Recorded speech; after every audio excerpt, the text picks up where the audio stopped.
A racist and corrupt police officer humiliated the wrong black judge in court, and what she did to him left the entire courtroom in shock. He thought he was above the law. He thought he could use that badge, that uniform, that power, to belittle and intimidate. But the moment he opened his mouth, the moment those words cut through the silence of that courtroom, he signed his own downfall. Because there are moments in life when arrogance meets the wrong storm, and that day, he walked straight into a hurricane dressed in a robe. It was a regular morning session, packed courtroom, tense air, media scattered quietly in the back, and that officer, he walked in with a swagger that reeked of superiority. The kind of walk that tells you he's done this before. That he's gotten away with this before. He leaned over the witness stand, chewing the inside of his cheek like he had something stuck in his teeth, and when he locked eyes with the presiding judge, a confident black woman in her early 40s, his lips curled into a smirk that had history behind it. History of men like him, trying to silence voices like hers. He adjusted his belt, squared his shoulders, and when asked a direct question by the judge, he didn't just dodge it, he mocked it. "You don't belong in that chair," he said, his voice loud enough for everyone to hear, loud enough to echo. His eyes didn't flinch. "People like you should take orders, not give them," and just like that, the room froze. Gasps. Awkward shifting in seats. The court reporter stopped typing. One of the attorneys dropped a pen. No one dared speak, not out of respect, but fear. Fear of what might happen next. Fear of the consequences that never came when men like him said things like that. He smirked again, hands resting casually on the podium like he hadn't just spit in the face of every single value that courtroom was supposed to uphold. And for a split second, it seemed like she wouldn't respond. That she might stay quiet.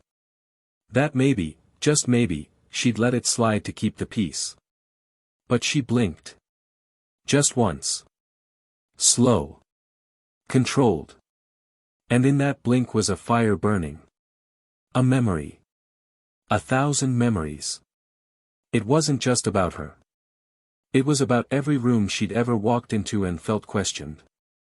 Every step she'd ever taken where she had to work twice as hard to earn half as much respect. Every meeting, every court case, every sidelong glance when they realized who she was. And now, this man, in front of everyone, just said what many had thought, but never dared say out loud. She didn't scream. She didn't flinch. She didn't give him the reaction he expected. Instead, she smiled. A quiet, deadly smile. The kind of smile that should have made him pause. But he didn't. Because men like him never think they're wrong, until it's too late. What that officer didn't know was that the hearing he walked into was never going to be about what he thought. What he didn't realize was that his name had already been whispered behind doors. That files were being reviewed. That complaints were stacking up. That the same justice system he bent for years was slowly starting to curve back in his direction. That morning, he thought he came to testify in a minor case, maybe flex some authority, show the world he could say whatever he wanted to whoever he wanted, even to a judge. But what he didn't see coming was that his entire career was walking on a thread, and she was holding the scissors. In the weeks that followed that humiliation, the courtroom would see things it hadn't seen in decades. Hidden complaints began to surface. Body cam footage reappeared. Transcripts. Emails. People began to talk. Whisper first. Then louder. Then in front of cameras. And the man who once stood above everyone else in that courtroom, would find himself standing in the very same spot, but not as a witness, not as an officer. But as a defendant. This wasn't about revenge. This wasn't about pride. This was about every moment that had been stolen from her. Every promotion that was delayed. Every time she was spoken over in a meeting, or handed the coffee instead of the contract. It was about justice. Real justice. The kind that doesn't wear a badge, but wields a gavel. The kind that doesn't knock down doors, but opens eyes. The kind that doesn't scream, but speaks, and makes the whole room listen. The story of what happened next, how she turned the entire game against him, how the courtroom that once judged her now stood in silence for her. That's the story people don't want you to hear. Because it isn't just about a cop and a judge. It's about the weight of a system, the cost of silence, and the power of one woman who refused to let a man like him rewrite the ending of her story. But what exactly did she do? What move did she make that left the entire courtroom stunned? How did she bring down the very man who tried to humiliate her, without ever raising her voice? That is what you're about to find out. Before we begin this story, we want to say something very important. To every black viewer watching this, we see you, we stand with you, and we support your strength, your voice, and your fight for justice. At Plow of Twist, we do not and will never tolerate racism, prejudice, or discrimination of any kind. These stories are not just entertainment, they are reflections of real pain, real power, and real triumphs. Now, we invite you to sit back and experience a story that reminds us, when they underestimate you, that's their biggest mistake. Enjoy the story, and don't forget to hit that subscribe button and turn on notifications so you never miss a twist that hits deep. Milwaukee didn't look like justice. At least not in the way it was sold in textbooks or hung on courthouse walls with golden letters. It was a city of sharp contrasts, red-bricked downtown buildings whispering old stories of industrial might, blocks of forgotten neighborhoods with cracked sidewalks and boarded-up windows, and courts that often smelled more like punishment than fairness. But still, for someone like Judge Tamara Douglas, this city wasn't just home. It was a battlefield. A place where every victory tasted of sweat and every silence had to be earned. From the moment she put on the robe, Tamara knew exactly what she was stepping into, a world that wasn't made for her, that didn't expect her, and certainly didn't want her sitting at the highest seat in the room. But she never asked for permission. She worked for presence. Born and raised on Milwaukee's North Side, Tamara wasn't born with access. Her mother, Denise, worked 2 nursing jobs and somehow always made dinner. Her father, Eugene, was a quiet man, a postal worker who believed more in action than words. They didn't talk much about racism in the house, but they lived it. Every time a loan got denied. Every time a neighbor's kid got pulled over, just because. Every time Denise had to cover a night shift for someone who didn't want to work under a black woman. And Tamara, sharp and observant even as a child, learned quickly that the world did not bow to black excellence, it feared it, resisted it, ignored it, unless it could be used. But Tamara wasn't interested in being used. By 15, she had memorized court cases the way other teens memorized rap lyrics. She'd sit in the public gallery of Milwaukee County Courthouse after school, watching the judges speak, watching how the room shifted when they entered. Watching how people listened, or didn't. She noticed the subtle cues, who got eye contact, who didn't. Who was allowed to make mistakes, who was punished for them. And she made a decision, not out of rebellion, but out of purpose. One day, she would wear that robe. Not just to belong, but to correct. Years passed, and she earned her degrees with a calm fire. Not loud. Not boastful. Just undeniable. A full scholarship to Howard. Top of her class at NYU Law. Clerked under one of the most respected appellate judges in the state. And finally, after nearly a decade of grinding through courtrooms where she was often mistaken for the assistant or the intern, she was appointed to the bench. It was a small ceremony, nothing glamorous. But when she stepped into that courtroom for the first time as Judge Tamara Douglas, the air shifted. Not because people celebrated.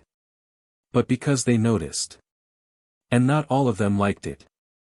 Her courtroom was unlike most. Strict, but fair. She had no patience for theatrics. No tolerance for shortcuts. But what made her different, what made some attorneys whisper about her in hushed tones, was that she listened. Really listened. To the facts, the tone, the silences. She saw patterns others missed. And when she spoke, it wasn't to intimidate, it was to clarify. Because clarity, for Tamara, was power. A power too many people misused. And that's where Sergeant Darren Holtz comes in. A man cut from the old cloth, not just in attitude, but in belief. Tall, built like a linebacker, with a deep voice that carried authority even when he wasn't saying anything that mattered. He'd been on the force for over 20 years, and in that time, he had crafted a reputation that teetered between respect and fear. To his superiors, he was dependable. To his peers, he was dominant. To civilians, particularly black and brown ones, he was dangerous. He patrolled the city like it owed him something. Like it was his job not to serve and protect, but to command and control. There were stories, of course. Quiet settlements. Cases dropped. Complaints lost in the system. But none of them stuck. Because men like Darren Holtz knew the game, and they knew how to stay just beneath the surface. For years, Holtz had gotten away with bending the rules. He played the good cop in public and the street enforcer in private. He wasn't just a racist, he was calculated. Smart enough to know how to hide it behind legal procedures. Brave enough to push the line, cowardly enough to deny it. And when he found out he'd have to testify in a case presided over by Judge Douglas, a judge known for challenging authority and demanding real evidence, he didn't see it as just another hearing. He saw it as an opportunity. An opportunity to put a black woman in her place. In his mind, this wasn't a legal proceeding, it was a performance. And he planned to be the star. The case itself was nothing headline-worthy. A routine motion hearing regarding a previous arrest Holtz had made involving 2 teenage boys and alleged drug possession. But the arrest had been sloppy, body cam footage cut off mysteriously, the paperwork was late, and the search conducted without proper warrant. Judge Douglas had raised eyebrows at the preliminary hearing, and Holtz hadn't forgotten the way she questioned him. Calmly, professionally, but with precision. Like she could see through him. And that stung. Because deep down, Darren Holtz hated being seen for who he really was. The morning of the hearing, courtroom 2B was full. Not because people expected drama, but because these mid-level hearings had become symbolic. In recent months, Judge Douglas had overturned 2 high-profile arrests, both involving Holtz's close colleagues. She had started asking the questions no one else dared to ask. She was becoming a thorn in the department's side, and Holtz saw this as his chance to snap the stem. When he entered the courtroom, his posture said everything. He didn't look at the bailiff. Didn't nod at the clerk. He looked straight at the bench. At her. As if to say, I'm here, and I dare you to check me. And for the first 20 minutes, it was standard protocol. Questions. Answers. Objections.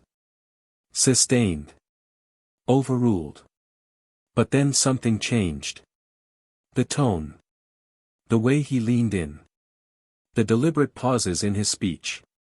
And then, that sentence. That line. Spoken not out of frustration, but with full intent. You don't belong in that chair. People like you should take orders, not give them. It wasn't a mistake. It wasn't a slip. It was a shot. A public execution of respect. He wanted her small. He wanted her rattled. He wanted to remind her, and everyone else, that in his mind, her authority was borrowed. Temporary. Unnatural. And what followed wasn't just silence. It was rupture. An invisible earthquake that shook the foundations of that courtroom. Because while he smirked, thinking he had won some invisible battle, what he didn't know was that this wasn't over. That this was just the beginning of something much larger than a courtroom hearing. What happened in that room would not be forgotten. Not by the attorneys. Not by the court staff. Not by the press in turn who happened to catch every word. And certainly not by Tamara Douglas. Because for her, this wasn't just personal. It was ancestral. It was systemic. And it was time. But revenge wasn't her game. Power was. Real power. The kind that didn't roar, it moved quietly. It gathered. It watched. And when it struck, it left no room for recovery. And so, while Holtz left the courtroom thinking he'd made his point, Tamara stayed behind, robe still on, hands steady, eyes calm. But beneath that calm, something was already forming. Something that would grow over the next few weeks. Quietly. Strategically. Precisely. And when it came, it would be louder than any insult. And far more permanent. The days following the courtroom incident moved slowly, almost deliberately, as if the city itself was holding its breath. What had happened inside that courtroom didn't go unnoticed, not by the public, not by the press, and certainly not by those within the walls of power. But while whispers circulated and eyebrows raised, Judge Tamara Douglas didn't flinch. She kept her posture, her routine, her tone. But behind her composed eyes, she was threading every moment of that encounter with care, building something far greater than retaliation. This wasn't about reacting. It was about reconstructing the very foundation he thought he could shake. And as much as she wanted to confront it head-on, she knew that strength didn't always roar, sometimes it watched, listened, and struck when the silence was deepest. At home, her evenings had grown heavier. Files scattered across her dining table, the TV playing muted headlines of unrelated chaos in the background. She wasn't looking for revenge, she was searching for the truth. And the truth, in her city, was often buried under layers of sealed complaints, scrubbed footage, and internal reviews that led nowhere. But Tamara had access. She had connections. And more than that, she had memory. She started reaching out. Discreetly. To clerks she trusted. To defense attorneys who had long whispered about misconduct but never had the proof. To reporters who had stopped chasing police corruption stories because they always hit a wall. She was building a mosaic, one piece at a time, and the face that began to form was the same one that had stood in her courtroom and dared to humiliate her in front of a city. One night, as she sifted through old disciplinary reports, most of which had been informally resolved, she came across something peculiar. A set of 3 separate complaints filed over the span of 4 years, all against Sergeant Darren Holtz. All involving excessive force. All dismissed. Different attorneys. Different defendants. But one thing in common, each report cited missing or incomplete body cam footage. Her fingers froze over the page. Her pulse sharpened. There was something here. Something deliberate. The next morning, she called an early meeting with Gerald Spencer, the chief administrative clerk for the courthouse, a man in his 60s who had seen enough politics to know when to keep quiet and when to act. Tamara didn't waste time. She asked, plainly, whether any of the sealed files involving Holtz could be accessed for judicial review. Gerald hesitated. He looked around the room, then leaned in, lowering his voice. Judge, between you and me, there have been rumors about Holtz for years. But every time someone gets close, it disappears. Videos. Witnesses. Even officers. She narrowed her eyes, so what are you telling me, Gerald? I'm saying, he whispered, if you're going after him, you'd better be sure you've got more than paper. Because paper burns fast in this town. That warning didn't slow her down. It sharpened her. She began requesting cases. Quietly. One by one. Reviewing arrest records, court transcripts, dismissed complaints. Her judicial assistant, Carla, began noticing the shift in atmosphere around chambers. Tamara was more focused than ever, but colder. Determined. She didn't speak of what she was working on, but her silence echoed louder than words. Meanwhile, out on the streets, Holtz was thriving. At least on the surface. The department had swept the courtroom incident under the rug, classifying it as a misunderstanding, an emotional moment, taken out of context. He continued his beat with even more arrogance, knowing that he'd not only gotten away with what he said, but had become a symbol to those who thought like him. At bars after shift, he'd brag about checking her. Laughing with fellow officers who nodded along, complicit in their silence. To them, Tamara was a problem, a judge who thought too much, questioned too hard, and didn't show proper deference to the badge. They didn't say it, but they knew what they meant. And Holtz fed on it. But something began to shift. Officers began to whisper. A public defender named Reggie Monroe, known for his sharp tongue and relentless cross-examinations, filed a motion to revisit an old conviction, one tied to Holtz. The motion was accepted. Then another attorney followed. Then another. Suddenly, Holtz's name was popping up in court calendars more than usual. And all those cases were being reassigned to the same courtroom. Word began to travel through the courthouse. And one afternoon, after a particularly tense pre-trial hearing, Holtz barged into the judge's chambers unannounced, his badge shining under the cheap fluorescent lighting. Carla tried to stop him, but he pushed through. Tamara looked up, her expression unreadable. "You trying to start a war, Judge?" he said, the threat thinly veiled beneath his breath. "Because that's what this is starting to look like." She didn't flinch. She didn't rise. She just stared at him, eyes like still water. "No, Sergeant. I'm trying to finish one." He clenched his jaw. "You think you're untouchable because you sit up there in that chair? You think this city's gonna let you drag one of its own through the mud?" "No," she said, her voice even, "I think if you knew what I had, you wouldn't be standing here right now." He paused. Just a second. Just enough for fear to flicker behind his eyes. But he masked it with a scoff, turned, and stormed out, slamming the door so hard it rattled the glass in its frame. Carla rushed in moments later, but Tamara just waved her off. Her hands were trembling now, slightly. Not from fear. From rage. From pressure. From the weight of knowing what was coming, and that she had to be ready when it hit.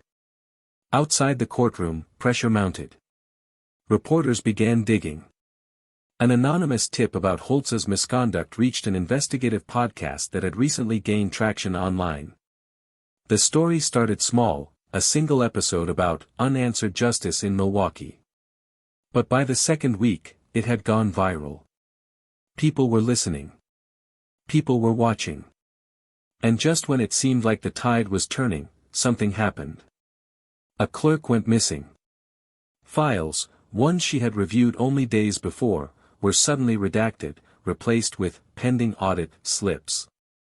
Carla's car was broken into, nothing stolen, but papers scattered. Her home line rang at 3 a.m. 3 nights in a row.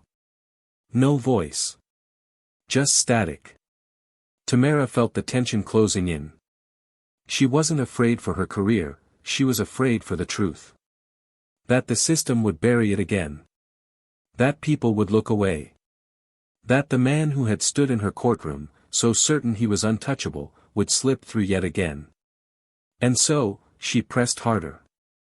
She reached out to the State Judicial Review Board. Quietly sent copies of what she had collected to the Department of Justice's Civil Rights Division.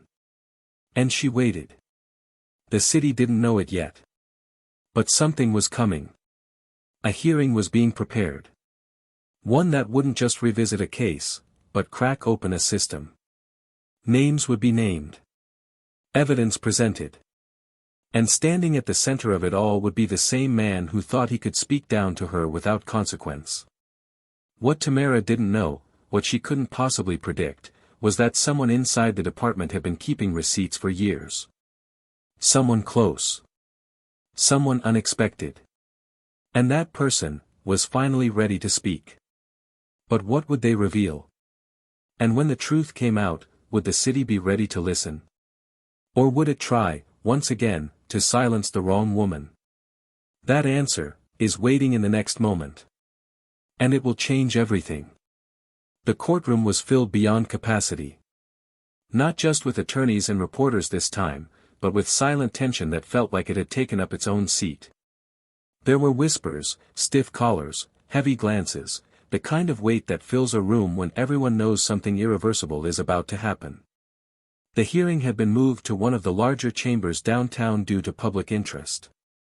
Cameras were discreetly mounted, and although it wasn't broadcasted live, everyone knew this would be on every screen by the end of the day. Judge Tamara Douglas sat tall behind the bench, her black robe crisp, her hands still. On the surface, she appeared unchanged, composed, steady, unreadable.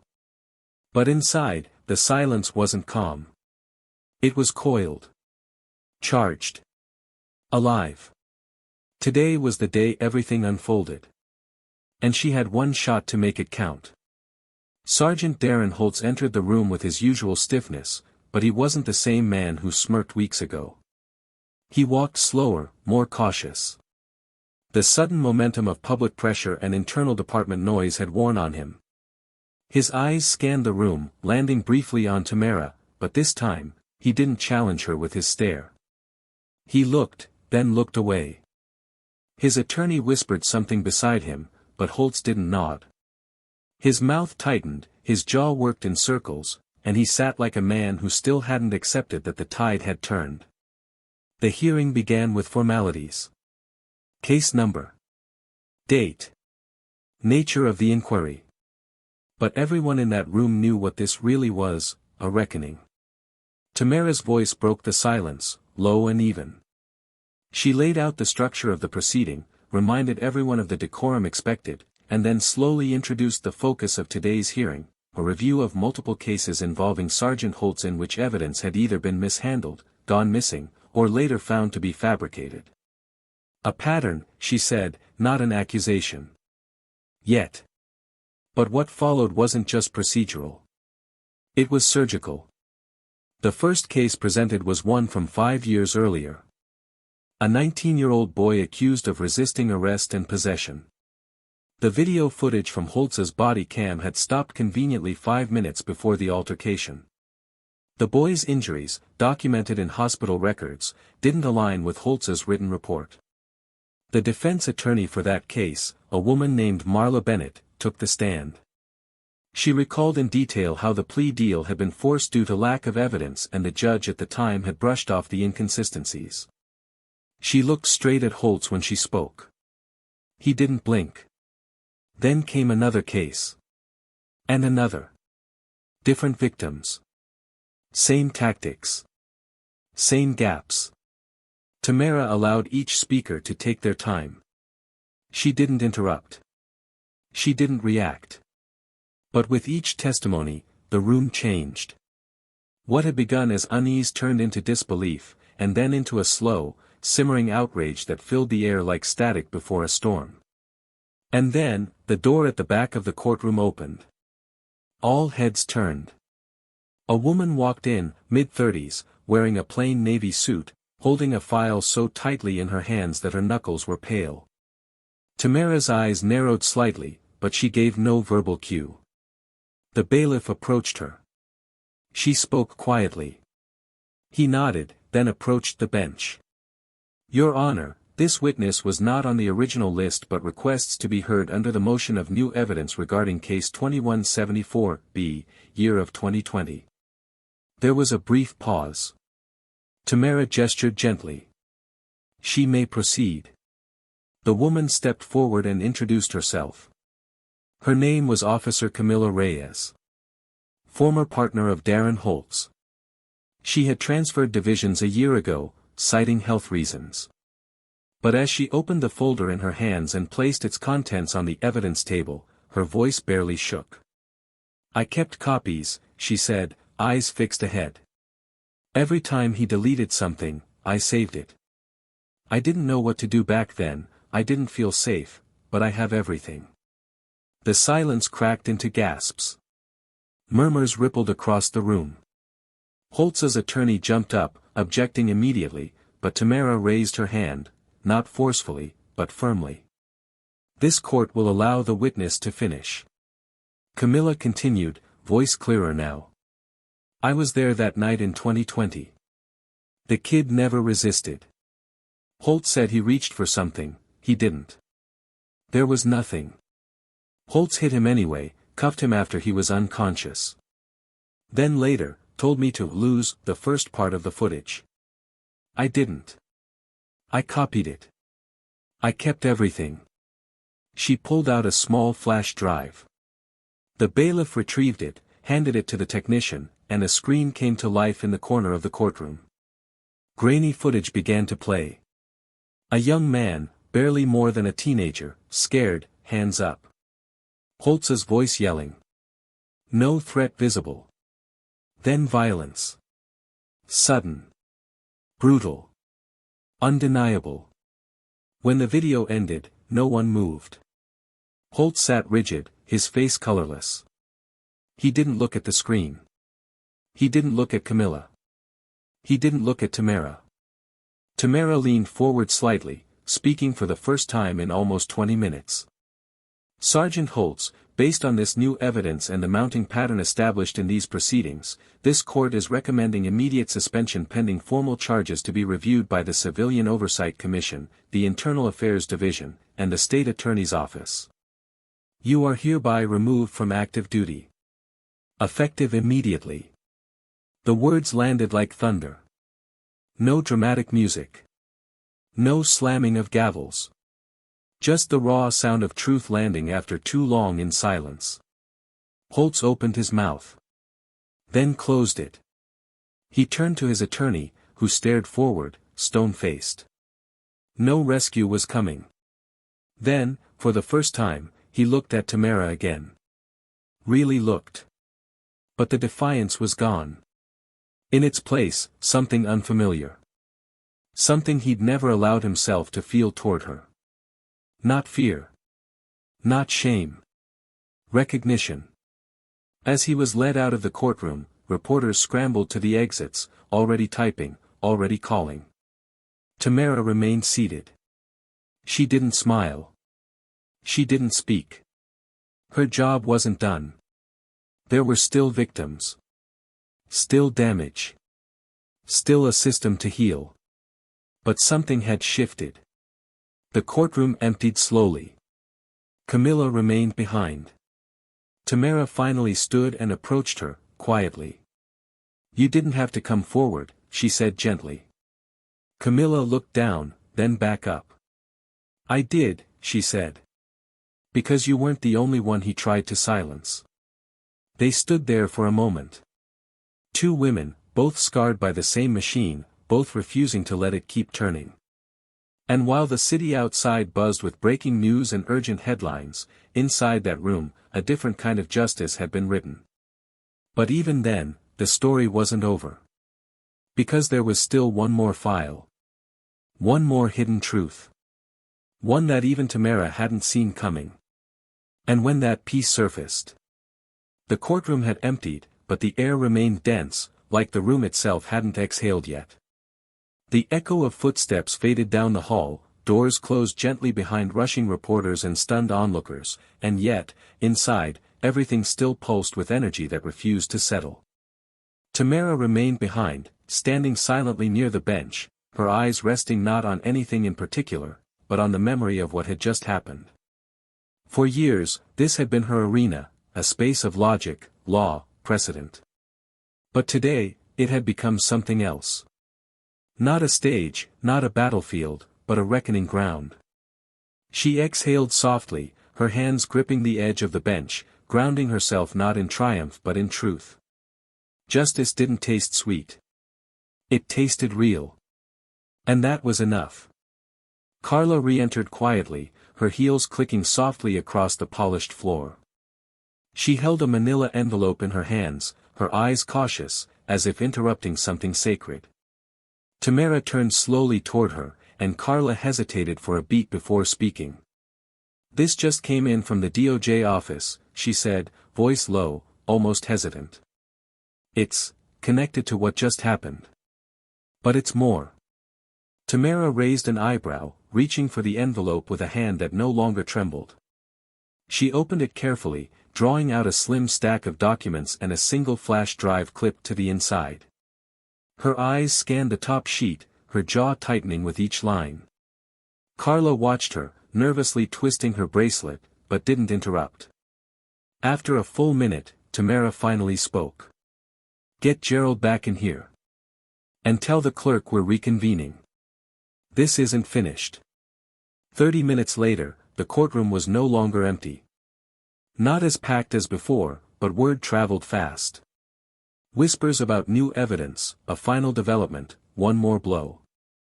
Reporters returned, quieter this time, as if they too sensed something different was unfolding.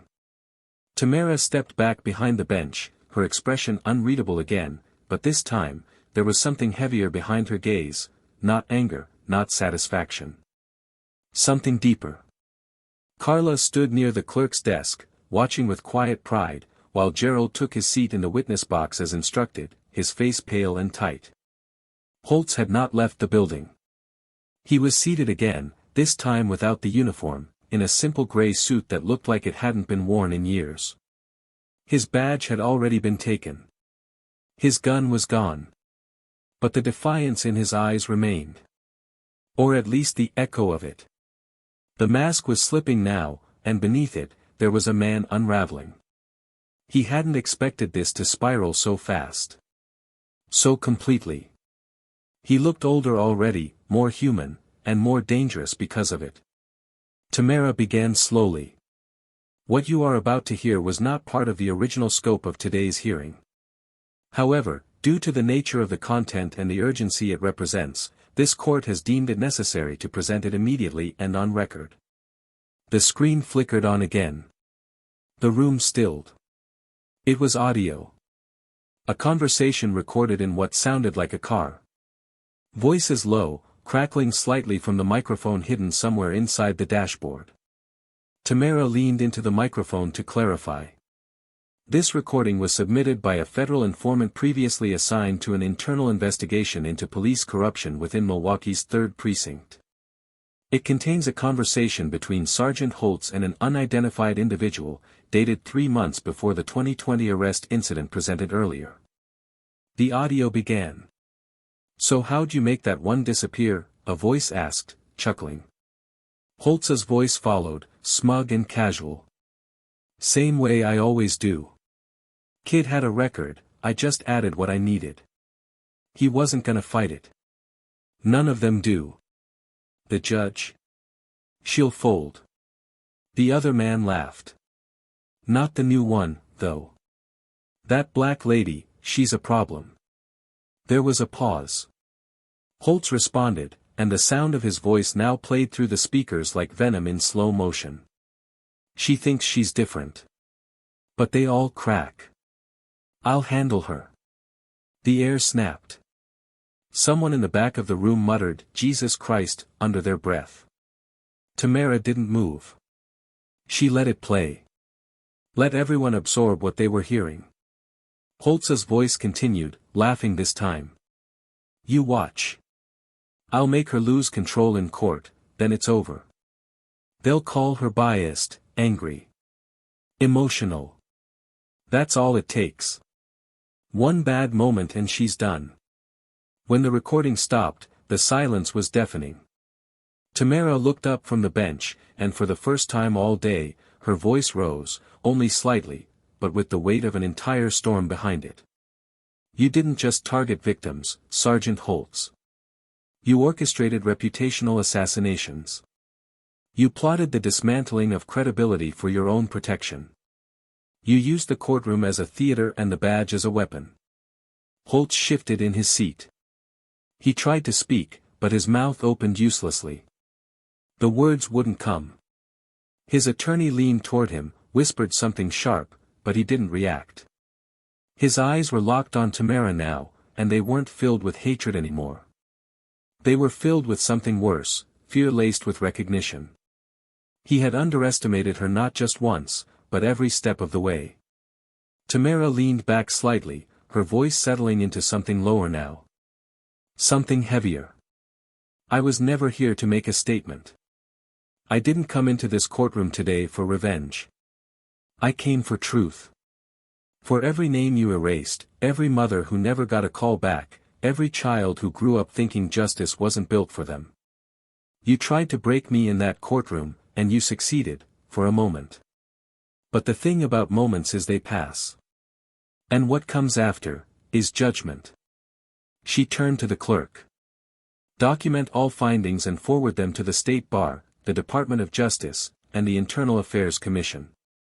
This hearing is hereby closed, pending immediate federal review. The gavel fell. And this time, it didn't just echo through the courtroom. It carried. As Holtz was escorted out by two plainclothes officers, the room remained still. There were no cheers. No celebration. Just the weight of truth pressing into every corner. Camilla stood in the hallway just beyond the doors, watching as Holtz passed, her eyes dry but sharp. He didn't look at her. He couldn't. Tamara returned to her chambers quietly. Carla followed, but paused at the door. "Judge," she said softly, "how did you know? How did you know it would all come together like that?" Tamara looked at her, tired but steady. "I didn't. I just refused to let it fall apart." She sat at her desk, removed her robe, and laid it gently across the chair. The sun was beginning to set, casting golden light through the slats of the blinds. For the first time in a long time, the silence felt earned. But as she opened the last page of the DOJ folder, her brow furrowed. There was another name. Another officer. Connected to Holtz. And a case that hadn't yet been reopened. The war wasn't over. Not yet. But today, she had won. And the city would never forget how. The air outside the courthouse was colder now, not just from the late afternoon breeze that swept through the city but from the shift that had taken place within its stone walls. Something fundamental had cracked, and with that fracture came a strange quiet across the streets of Milwaukee, as if the city, for the first time in a long time, was listening. Headlines rolled in like waves, each more direct than the last. Veteran officer exposed in courtroom bombshell. Judge Douglas leads unprecedented hearing on police corruption. Audio confirms targeted racism within force. But inside the chambers of Judge Tamara Douglas, there was no celebration, no breath of relief. There was only stillness. The kind that settles after an earthquake, when the dust is still floating and the ground feels unreliable. She sat at her desk alone, the folder still open in front of her, her fingers tracing the name she hadn't expected to find. Not because it was unfamiliar, but because it was too familiar. Detective Raymond Wilkes. He wasn't just another cop. He had once been her ally, or so she believed. Years earlier, when she first sat on the bench, Wilkes had testified in several of her early trials. Professional. Respectful. Quietly progressive, or so his reputation suggested. He had spoken out against brutality once in an internal department memo that was mysteriously leaked and swept under the rug. People had whispered that he was one of the good ones, someone trying to change things from the inside. But there his name was, linked by the DOJ to a surveillance cover-up from a case dismissed in 2019, the same case that led to the eventual exoneration of a man who had spent 4 years in prison on a false weapons charge. The man's name was Anthony Bryson. And the officer listed as arresting and reporting witness, Wilkes. Tamara leaned back in her chair, suddenly feeling the weight in her chest shift into something heavier. Not grief. Not anger. But betrayal. The system she had fought to change was not only broken, it had been held together by people pretending to care, smiling through their complicity. Holtz had been bold, loud, arrogant. But Wilkes, his crime was silence. And silence, when intentional, when tactical, was louder than any insult ever spoken aloud in her courtroom. The next morning, Tamara sat through 3 scheduled hearings, but her mind was elsewhere. Every voice in the room sounded distant. Every decision felt mechanical. Carla noticed it immediately, the way her posture dipped just slightly, the way her fingers lingered longer than usual over the case files. After the session, Carla stepped into her chambers without knocking, her eyes searching. "You saw something yesterday," she said gently, "and it wasn't just about Holtz, was it?" Tamara didn't answer right away. She stared at the wall behind Carla as if replaying a conversation that hadn't happened yet. Finally, she spoke. "I have a name. A case. A lie. And if it's what I think it is, then we haven't reached the end." We're barely at the center. Carla stepped forward, lowering her voice. You can't take it all on your own. You'll burn out. Tamara's eyes sharpened, but not in defiance. In resolve. If I don't, who will? That afternoon, she called a closed meeting with the Civilian Oversight Committee, presenting them with the new name and the documented evidence from the DOJ. She didn't ask permission. She didn't frame it as a suggestion. She demanded action. And this time, they listened. Not because she yelled. But because the storm had already arrived, and they didn't want to be standing in its path when it touched down again.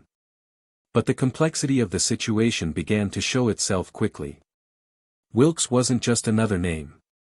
He had allies in high places. He had friends in internal affairs. The committee warned her, discreetly, but firmly, that going after him would be different. More complicated. Riskier.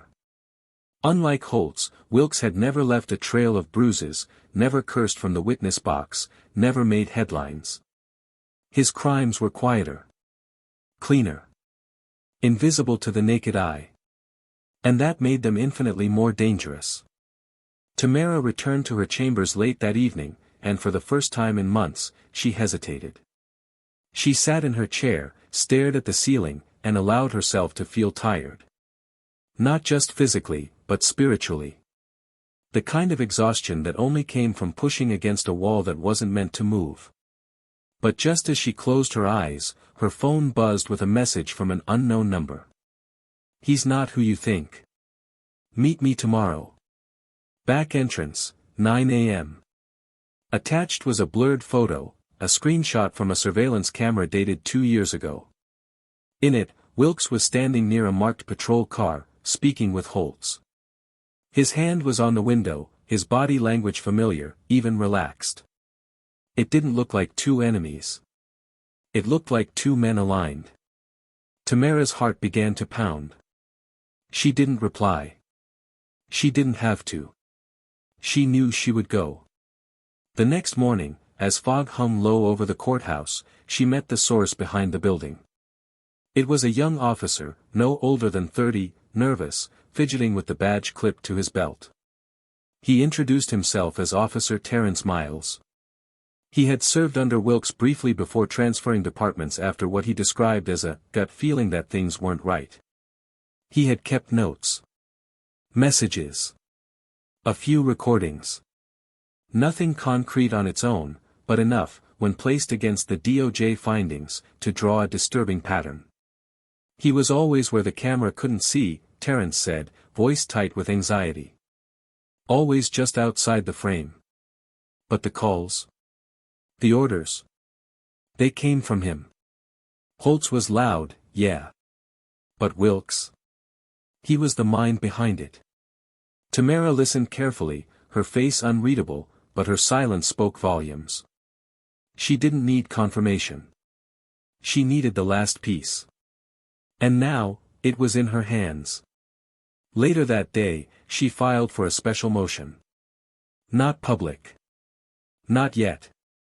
But enough to authorize an inquiry. She would not allow this final name to slip through cracks again. But the complexity of the moment wasn't just in the evidence. It was in the questions she now had to ask herself. What did justice look like when it came in layers? When the villain wore a smile instead of a badge? When the face of betrayal belonged to someone who had once nodded respectfully at her from across the courtroom? Her dilemma deepened that evening during a conversation with Marla Bennett, the defense attorney who had testified earlier.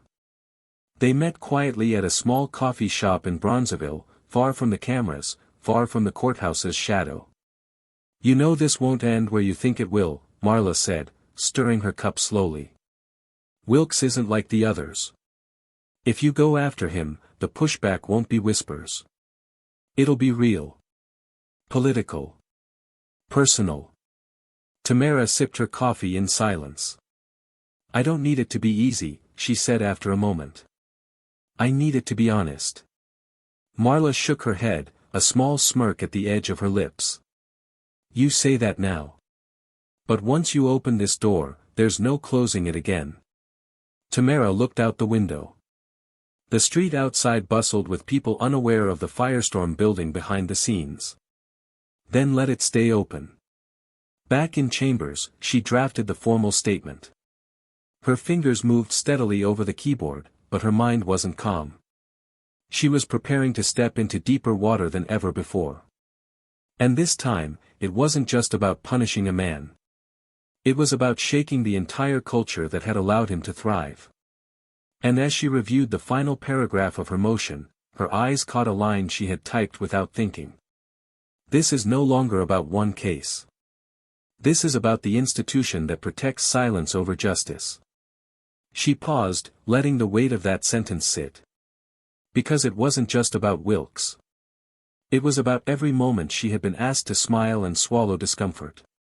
Every time she had been warned to choose her battles. Every policy review that changed nothing. Every room where she had been the only voice willing to ask why.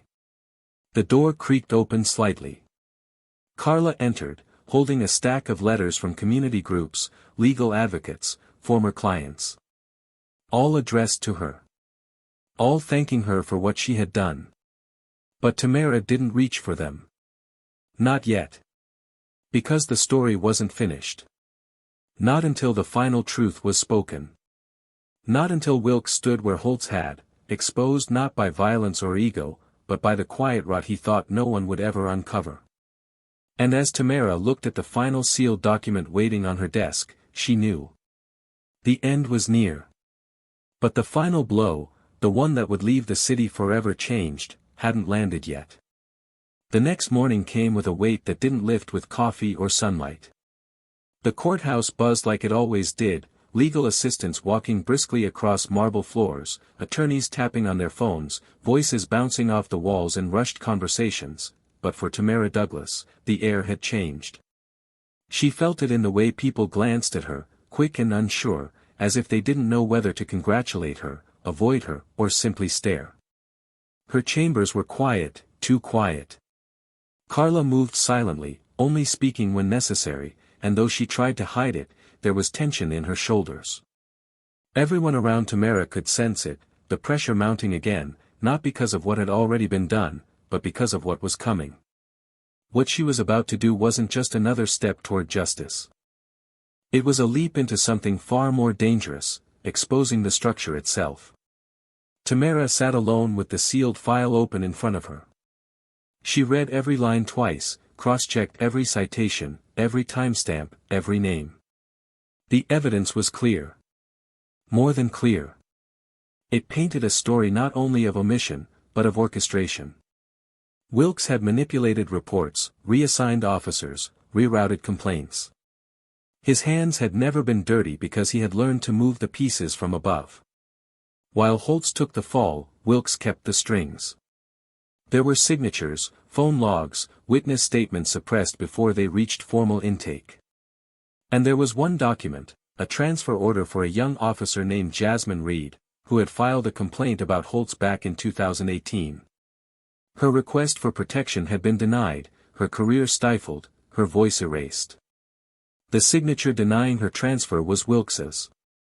Tamara closed the folder and pressed her palms against the edge of her desk, steadying herself. The law was her battlefield, but now she was deep in territory that blurred lines. The system she had sworn to uphold was no longer simply flawed. It had been hijacked from within, made to look clean while its foundation rotted. And now, she was being asked, by truth, by principle, by conscience, to tear down what she had spent her entire life learning how to navigate. But even in that uncertainty, she found a sliver of clarity. This wasn't about bringing down another man. This was about setting a new precedent. Showing that accountability wasn't seasonal. That the bench was not a shield, but a platform to expose and rebuild. When the private disciplinary hearing was scheduled for the next week, the city barely noticed. No press release. No leaks. Tamara requested it be held behind closed doors to protect witnesses, and more importantly, to secure the process from influence. She knew this wasn't a moment to be performed. It was a truth that needed to be carved in silence, away from cameras and noise. Carla supported her decision, though her face was laced with concern. "You really trust they'll let this play out?" she asked, voice hushed as she stood in the doorway that evening. Tamara looked up from her notes, her eyes steady. "They don't have to let it. They just have to not stop it." The morning of the hearing, Wilkes arrived early, his demeanor calm, almost too calm. He wore a tailored navy suit, pressed and pristine, and walked like someone who believed his reputation would protect him. He greeted the room with polite nods, even offered a faint smile to Tamara. That was when she realized the full depth of his confidence, not arrogance like Holtz, not brute force. Wilkes believed in the insulation of appearances. That as long as he didn't raise his voice, didn't get caught on camera, he would never face consequence. But this time, there were no shadows to hide in. The hearing began with procedural formalities, statements read into the record, names listed for official purposes. Then came Officer Terrence Miles, sworn in and seated across from Wilkes. His hands shook slightly at first, but as he began to speak, his voice found ground. He detailed his time in Wilkes's unit, the orders that didn't make sense, the calls that came without documentation, the quiet pressure to stay silent. He didn't accuse with fire, he laid out facts. He described the night Jasmine Reed approached him after her reassignment, her fear, her tears. And then, with clear hesitation, he said the words that cracked the room open. "She told me Wilkes warned her. That if she pushed it, she'd regret it. That not everyone could be saved." A murmur broke out. Wilkes shifted slightly, still calm, but his fingers tapped now. A rhythm too precise to be natural. Tamara let the silence linger. Then she called for the next file to be displayed, an email exchange between Wilkes and the precinct's admin manager, discussing the containment of officer unrest and the rerouting of sensitive personnel. No mention of Reed's name directly, but the timing matched. The locations matched. And the final note was chilling in its vagueness, handled. Nothing further needed. Wilkes requested to speak. The committee allowed it. He stood, smoothed his tie, and began slowly. "This is a misunderstanding. I've served this department for over 2 decades with integrity. If people misread my actions, that's unfortunate. But protecting procedural order is not the same as corruption." Tamara listened carefully, her eyes locked on his. When he finished, she didn't speak immediately. Instead, she gestured for the last witness. Jasmine Reed. The room shifted as she entered, smaller than expected, early 30s, with eyes that flickered between strength and scars. She sat down and faced Wilkes directly. Her voice was soft, but every word struck. "I came to you for help. You smiled and told me I'd be fine. Then 3 days later, my post changed, my reports disappeared, and the message was clear. I wasn't supposed to speak." Wilkes interjected, his calm now slipping. "That's not what happened, Jasmine. You were moved because," she cut him off. Her voice didn't rise, but it deepened. "You told me people like me didn't survive long when they made noise." Gasps. The kind that choke back disbelief. The room stilled again. Tamara leaned forward, her hands clasped in front of her. "We're not here to assess character. We're here to weigh truth. And what's been presented is a consistent pattern of abuse concealed behind protocol." She paused, then looked at Wilkes. "You didn't break the rules. You built new ones. Ones designed to look clean while you buried people inside them." Wilkes didn't respond. His mask was gone now, the charm peeled away. He looked down for the first time, his silence speaking volumes. The committee adjourned to review the findings. Tamara sat in her chambers once more, watching the late sun fall behind the skyline. Carla brought in tea, but neither of them spoke for a long time. It wasn't over yet. The decision hadn't been rendered. But the veil had been lifted. The city had seen something it couldn't unsee. And for Tamara, the question wasn't whether Wilkes would fall. It was what would rise after he did. Would silence return? Would the structure collapse? Or would this moment, fragile, hard-earned, finally open a path? She looked at the final note she had written that morning, folded beside her legal pad. Justice is not the fire that burns the guilty. It is the light that protects the voices they've tried to silence. Whatever came next, she was ready. And somewhere deep in her gut, she knew, the reckoning was no longer just hers. It belonged to everyone who'd been watching, waiting, hoping that the system could still bend toward truth. The following days unfolded with the deceptive calm of a lake before the storm touches its surface. Beneath the polished routines of the courthouse, a quiet unrest grew. The hearing involving Detective Wilkes hadn't been public, but whispers spread fast. The hallways buzzed with fragments of speculation, names passed in coded tones between legal aides and court clerks, and the glances cast in Judge Tamara Douglas's direction became less uncertain and more reverent, and in some cases, fearful. She had crossed an unspoken line, not just by holding men like Holtz accountable, but by dragging someone like Wilkes into the light. Wilkes had long been seen as untouchable, the one who played the system so well, even the system thanked him for it. Now that illusion had cracked, and from within that fracture, a different kind of truth had begun to emerge. Tamara didn't celebrate. She didn't soften. She knew this moment was fragile, maybe even more so than the moment Holtz was exposed. That was about a man's ego, this was about institutional protection. Wilkes wasn't feared because of his violence. He was feared because of his alliances, his positioning, the quiet trust the system placed in him to be its shield. And when shields fall, everyone holding them gets nervous. She had begun receiving anonymous letters, some encouraging, thanking her for what she'd done, some not so much. One note, handwritten in ink so heavy it bled through the envelope, simply said, "You've gone far enough." It was unsigned. No address. She held it in her hands for a long time before tearing it in half and throwing it in the fireplace at home. Her silence was not surrender. It was strategy. The day the committee released its preliminary findings was overcast. Rain drizzled the windows of her chambers in slow, rhythmic taps that mirrored the tension humming through the building.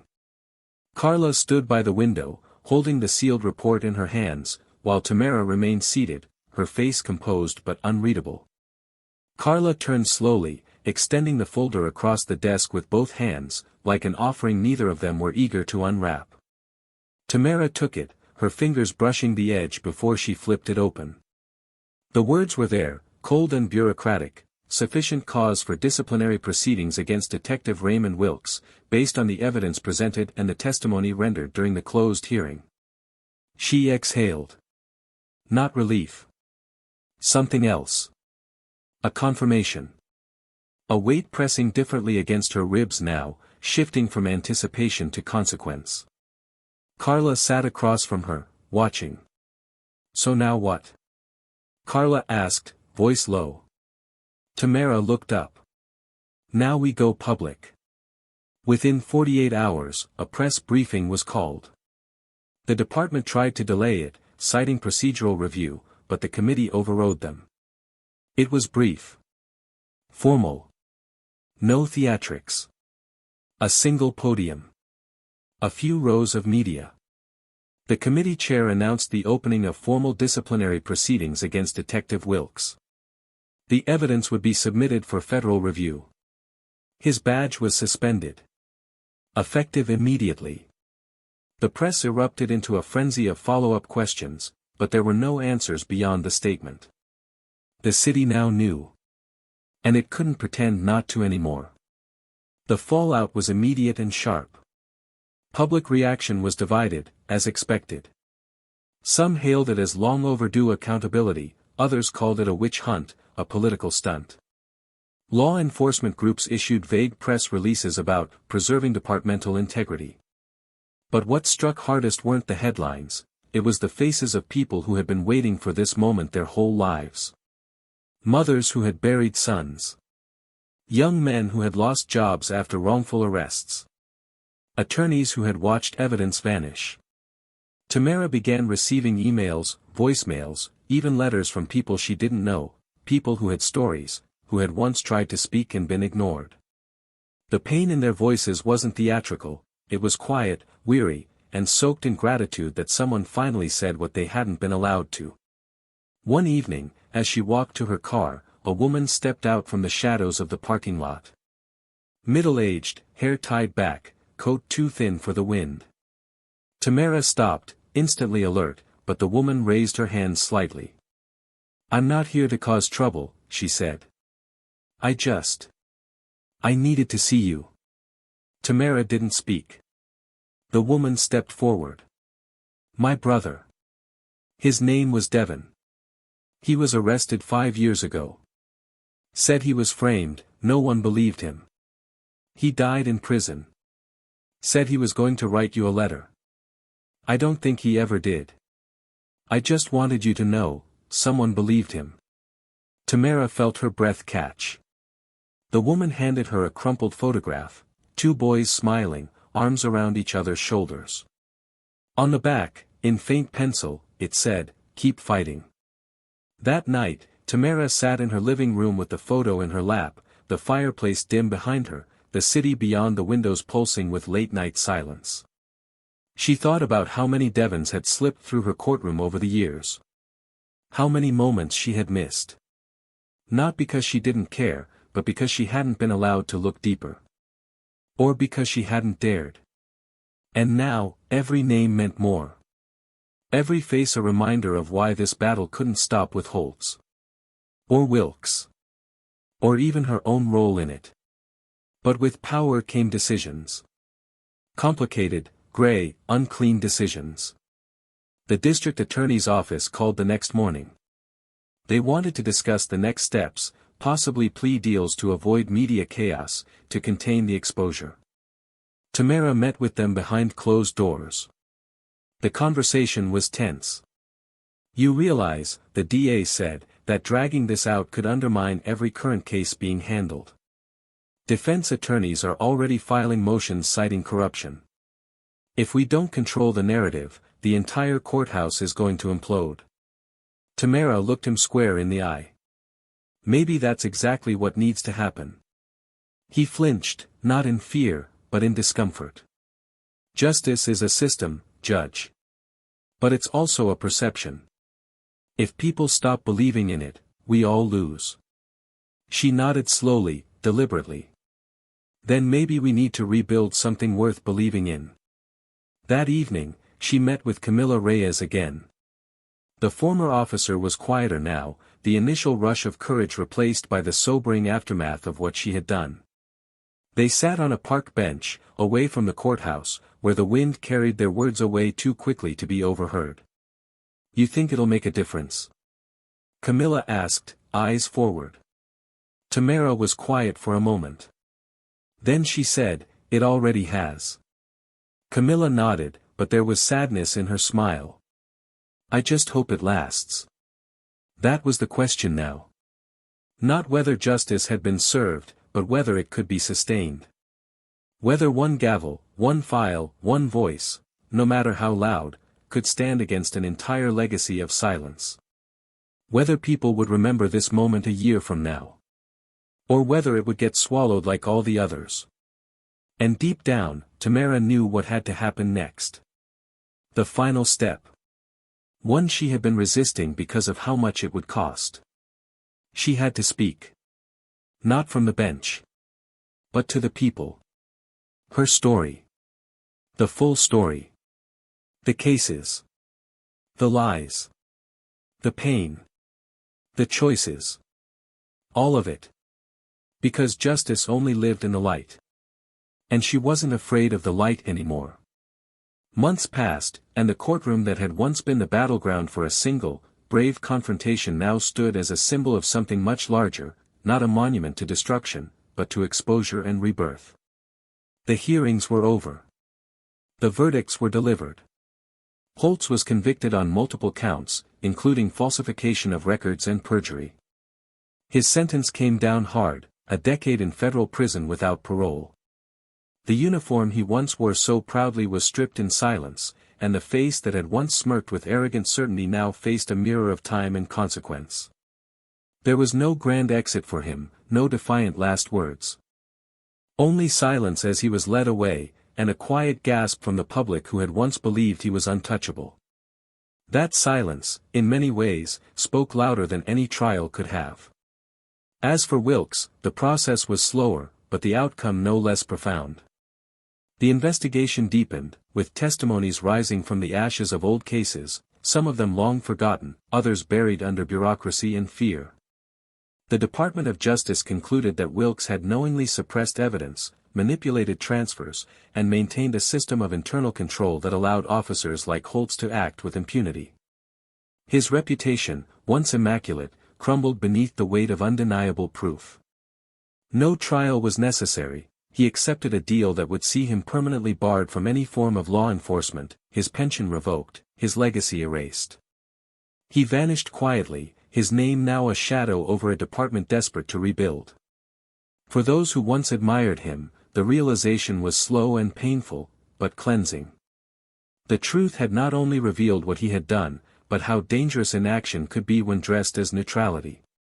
Tamara Douglas stood not at the center of it all, but at the edge, the woman who refused to sit quietly and nod, who turned a moment of humiliation into a lifetime of justice. Her final act was not a ruling, not a verdict. It was a speech. In front of the city, televised, open to every street and every screen. Not as a judge reading law, but as a woman reclaiming space. She didn't speak with rage, but with grace sharpened by clarity. She talked about the hidden costs of silence, the invisible bruises left by systems that pretend to be neutral.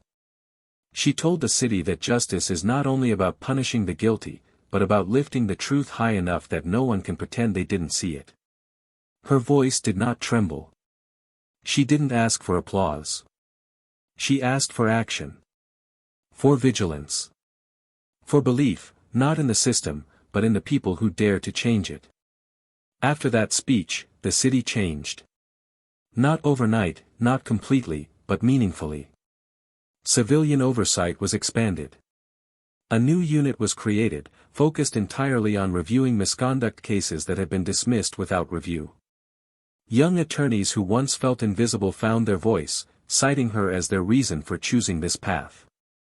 Schools invited her to speak. Community groups asked her to mentor. The mayor requested her advice on judicial reform panels. She turned many of these offers down, not out of pride, but because she knew her purpose wasn't to bask in recognition. Her role was to hold the line, to make sure that the silence never settled back into the cracks. Camila Reyes transferred to a different state, offered a position in a civilian watchdog agency. Her voice, once trembling, had become a tool for accountability. She started training sessions for officers on ethical response and integrity under pressure. The irony wasn't lost on her, once a pawn in someone else's game, now the teacher. And she carried Tamara's words with her into every room. Truth is not what survives the loudest, but what remains when the noise dies down. Jasmine Reed, the officer whose voice had once been silenced before it could even echo, returned to duty. Not in the same department, but in a new city, under a new badge. One she earned back on her terms. She became the voice for new recruits, not just as an officer, but as a survivor of a system that had tried to consume her. She did not seek sympathy. She demanded reform. And her presence, her story, forced everyone around her to choose, be different, or be part of the silence. And then, there was Carla. The woman behind the desk, behind the files, behind the door. Quiet but unshakable. She stayed by Tamara's side, not because she was asked to, but because she believed in the mission more than ever. She began drafting proposals on her own, late at night, sending them to law schools and legislative offices. Policies to protect judicial independence. Frameworks for civilian collaboration. Her name started to appear on documents once dominated by men in suits. And in every footnote, her work carried a message of quiet defiance, a reminder that the system may have been designed without people like her in mind, but it could never function without them. Tamara never forgot the moment that started it all. Those words. That smirk. That courtroom that froze in fear. She never erased it from her memory, because that moment became the foundation for everything that followed. She knew others would come, with different faces, different tactics. The work would never be done. But she also knew she wasn't alone anymore. She had lit a match in a forest soaked in gasoline, and now the flames were spreading, not destructively, but with purpose, with light. And now, to you who just listened to this story, think for a second. How many times have you witnessed injustice and told yourself someone else would handle it? How many moments passed where silence felt safer than truth? Maybe you've been the one fighting. Maybe you've been the one hurt. Or maybe you're somewhere in between. But what this story should remind you is that no voice is too small when it speaks with truth. And no system is too powerful when it's forced to look in the mirror. Tamara didn't just win in the end, she transformed. She turned humiliation into legacy. She made the courtroom a place where dignity didn't have to beg to be heard. And if she could do that, what can you do in your space? In your world? What power are you holding that could change someone else's story? Drop your thoughts in the comments, tell us how this story made you feel. What would you have done? And if you believe stories like this matter, stories that shake the silence and bring truth to light, then go ahead and hit that subscribe button on Tales of Twist, because the next story we tell might just be yours.